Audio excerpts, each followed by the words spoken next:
You ask Tiger to solve. This deals with linear equations with one unknown.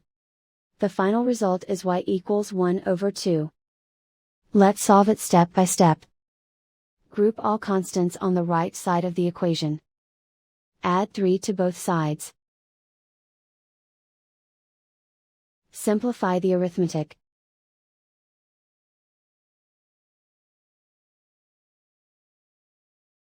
Isolate the y. Divide both sides by 6. Simplify the fraction. Find the greatest common factor of the numerator and denominator. Factor out and cancel the greatest common factor. And so the final result is y equals 1 over 2.